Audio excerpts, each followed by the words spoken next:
everyone, I'm here today with a video about photography. We are going to talk about light sources. We're going to talk about different backdrops you could use for your photos. I do card making, so I feel like this is applicable for taking pictures of very small things.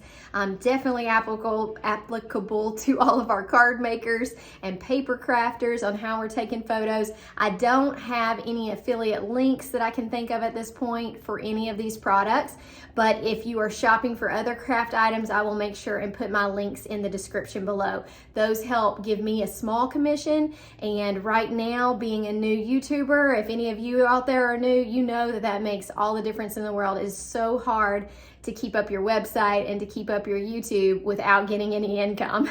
And with YouTube, it takes a long time to consider getting any income. So just make sure that you support those crafters that are helping you out. I really, really appreciate that. So we'll get right into this video. I'm gonna take you through my room. This is a room I've converted just basically to my photo room because it has the best light in the house. So right now I am filming with only natural light. I have my camera set up here on a window ledge, so I'm getting all that good light, which is nice. You can do your photos and your filming with artificial light if you don't have any great natural light, but if you're looking at details in your object, so I've got cards and I want people to see those little details, I feel like natural light really helps you out. It also, to me, is more flattering on my face. I thought that it would show up every little flaw, but I feel like it actually does better than the artificial light. So I can't tell you the theory behind it. I'm not a professional photographer, but I can say that for me, natural light tends to work the best. Now, I thought when people were talking about natural light, they meant go outside and take a photo. And yes, you can do that, but we really need that natural light diffused through something. So I'm going to show you how I do that. And we're going to go through some of the card setups. I'm going to create another video that gives you ideas on how to arrange your photos. So more like the setup of all of the things that you're using in those photos. So that will be coming. I'm getting these out as fast as I can. I am a stay-at-home mom right now, so this is summertime and I've got lots of kids around. So with that, I have less time getting in front of a video, or just be gracious and know if a kid walks behind me that it just happens. So anyway, I will get this video out for you as fast as I can, and I'm gonna take you right now through walking into this room so you can try to see what the light sources are like. So stay with me, make sure you hit that like and subscribe button, and here we go. Okay, so this is walking into the foyer of my house here. So I want to show you how I diffuse light. So this, you can see right now that the light is a little bit behind us, which helps me with the diffusing. You can see where the shadow of this tree is right here. So you can tell the light is coming from this direction, which makes it a little darker in the house than later in the afternoon where the light's coming in this way. We also have a porch right here. So there's a porch right there, which helps shade these lights. And then this is the room that I use for photography. This is supposed to be my dining room. And as we can see, it has turned into a complete and total studio here. So I've taken over the dining room. I've got a couple of different backdrops. I'm gonna show you what these do and what the difference in the two is so that you can see that. Of course, I've got a mess of stuff over here to help me set up photos. And then I keep myself a basket of different type of floral arrangements and things that I can add into the photos. I don't do that quite as much because a lot of times my photos are a little closer. And so if you're thinking that your photo of your card is only about the size of my hand, then you don't have a whole lot of stuff that you can do around it. So I use those, but not nearly as much. And then I've got a couple of boards over here that I'm going to show you how I use those. And I'm sorry, this is a mess. I do have some artificial lights with a filter. If things are very dark in the winter, or if I just have to get a photo immediately, I can use this instead of my windows. But as you can see with my windows, even with the sun going the other direction, I've got pretty good light over here. So let me grab a card and kind of show you what kind of light. So here's a card. Here's a card.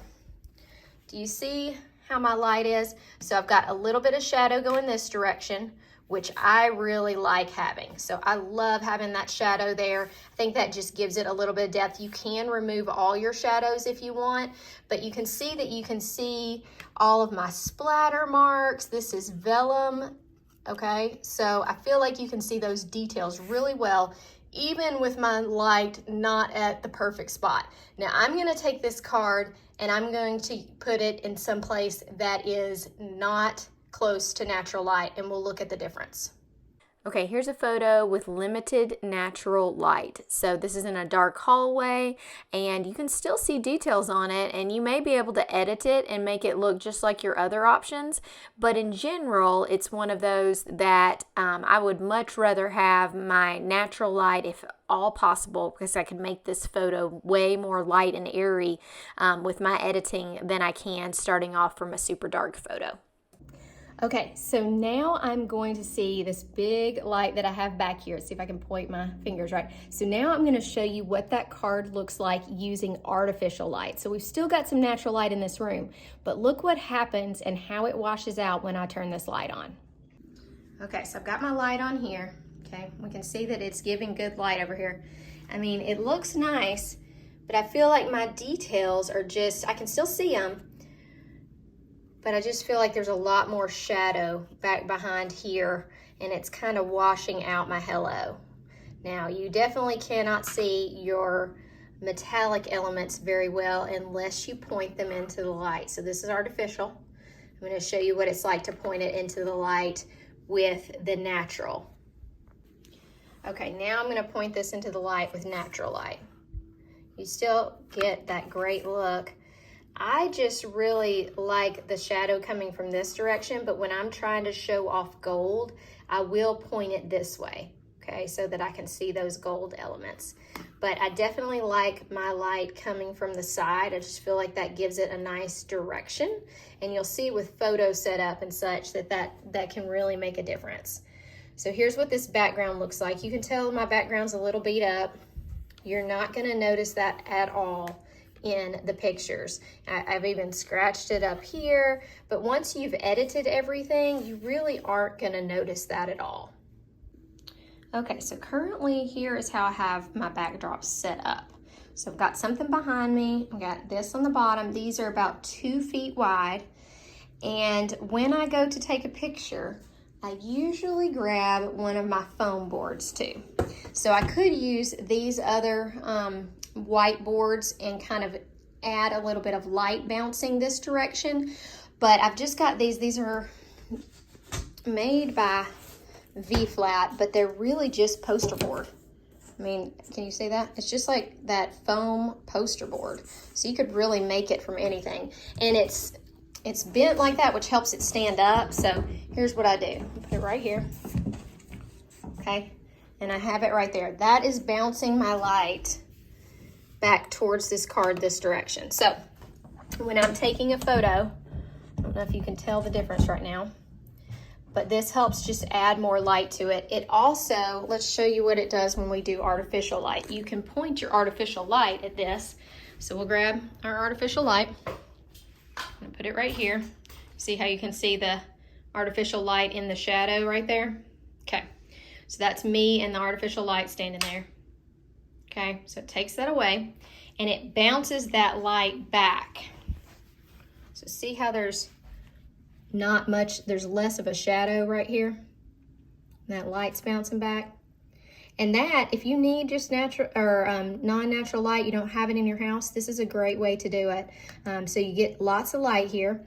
So I am going to take a couple of photos and I'm going to show you those in comparison. Here's the natural light. And then we'll look at the artificial light. I feel like the artificial is brighter, but you can't see the details quite as well. Okay, so I put my whiteboard right here, but if you're wanting to, so here's the amount of shadow that's on it right now with it probably about a foot away.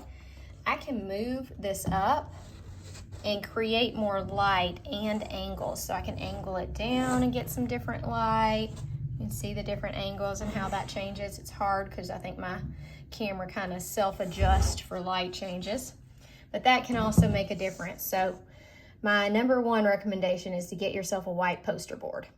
Okay, say you do not have a place that you can use natural light, or you don't have any of these photo boards, because I'm telling you, those things are expensive. I'm sure I've heard people will get some off of Amazon and they'll lay it on a poster board, kind of glue it down themselves, and that can make a difference. But those boards are very expensive. Granted, they're sturdy and they've lasted me a couple years so far, so I feel like they do a great job. But if you don't have that, look for things in your house that have great texture. I'm gonna show you a few things I've used, especially if I need to take a larger photo. These photo boards are only 2 feet by 2 feet. So if you're taking a picture of, if you wanted to take a picture of your camera, or if you notice on my thumbnail, I took pictures of my camera equipment. If you're gonna do something like that, you're gonna need more space and probably a ladder to stand above it for flat lay photography. So I'm gonna show you a couple of different places in my house that I've done that and have been successful. So first, look at your floors, okay? We're gonna look at my floors. Excuse my nasty rug, you know how it goes, but we're gonna look at my floors and I'll show you what that looks like. Okay, so here are what my floors look like. So you can see there's lots of scratches and texture and all that. That looks really cool on the back of a photo. And this is right in front of my door, right here. So it gets some good natural light. So one thing you want to make sure is that your floors don't have a really shiny texture, because if they have too much shine, it's gonna bounce back at the camera. Mine have a little bit of shine to them, but they're pretty worn out and scratched. Look at when you look at it close, how crazy that looks. But when you look at it up here, looks perfectly fine. It looks like I've paid for this backdrop. So make sure you're looking around your house. I'm going to show you another thing I found that I thought would be a great backdrop. Okay, this is my coffee table, as you can tell by my remote control. This is kind of a marble texture, but it's got a little bit of natural light in here, not a ton. Crumbs on it, because of course my kids have been eating on it. But this is another thing. Look how cool that could look in a backdrop. You just need to kind of step back and look at items in the house, and I think you're gonna find some stuff that you could use and would look great. It's got scratches on it. It's probably dirty, but look at that. That looks so amazing. And I have a bench that's similar in color. Look at this. You can create so many backdrops from just stuff in your house, especially if you like texture. Okay, here's the last one I found in my house. This is a little place in front of the fireplace. And look at this. So you could, say my hand is the card. You can't go out too far. You can see my hair falling there because it ends right here. But you can do here and crop your photo and have a square photo right here.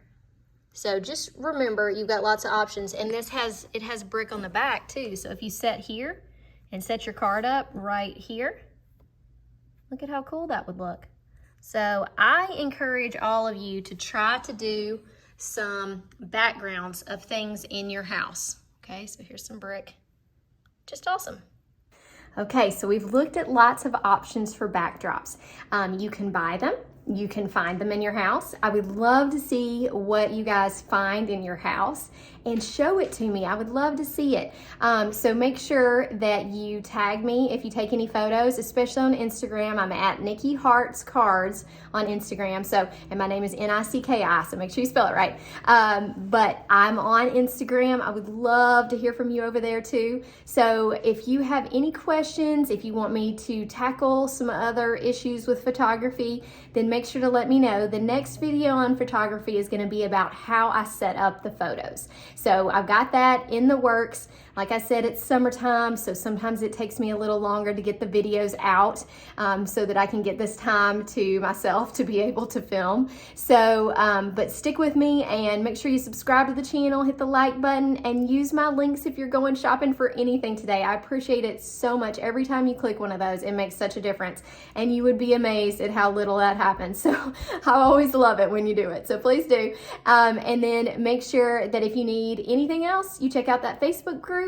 I will link it in the description, and I will see you guys again soon. Have a great day. Bye.